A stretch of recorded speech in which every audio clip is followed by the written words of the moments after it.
Hi there, this is Chinky Tan, your pambansang wealth coach. Grabe, lagi ko sinasabi na before you grow your wallet, you have to grow your mind. Oo naman. Kaya sa araw na ito, pag-uusapan ng best investment na hindi mo dapat pakawalan.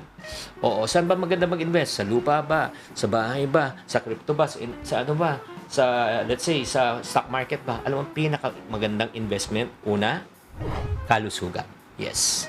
Bakit? Ito naman, sa totoo lang, tingnan nyo, pag tayo po ay nagkasakit, ano pong dalawang bagay ang nawawala po sa atin?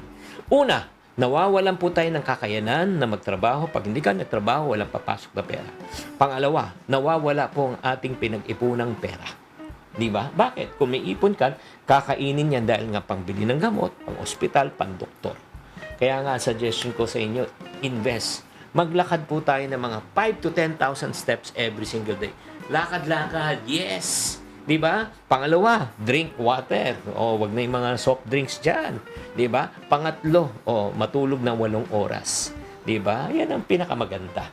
Pangalawang investment na kailangan po natin, bago pa yung mga ibang investment, invest sa karunungan. Alam nyo, kahit na gusto mong masipag ka, matyaga ka, pero pag wala kang alam, may hirapan ka talaga. Di ba? Sa totoo lang.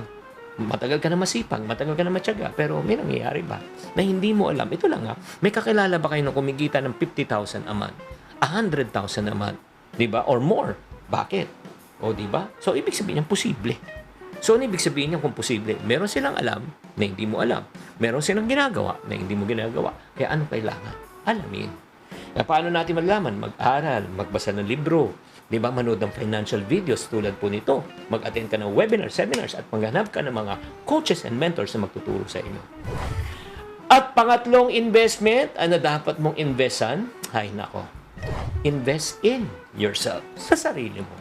Sa tamang mindset, sa tamang pag-uugali. Di ba? Ang pagyaman po ay nag-uumpisa sa tamang pag-iisip at tamang disiplina. Bakit po? Kahit na may pera ka kung mali ang mindset mo, ano mang gagawin mo sa pera? Ay nako, mauubos yan, susugal mo lang yan.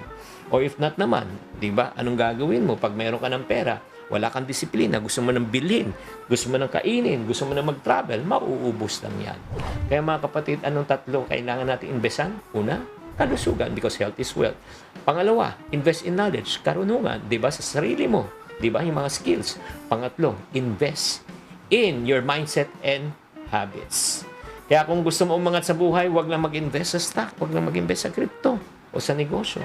Unahin mo muna yung sarili mong growth, sarili mong kalusugan, dahil ikaw ang unang puhunan ng inyong sarili. Sana naliwanagan po kayo. Parati kong sinasabi sa ating programa, tamang karunungan, tamang disiplina po ang susi sa pagyaman.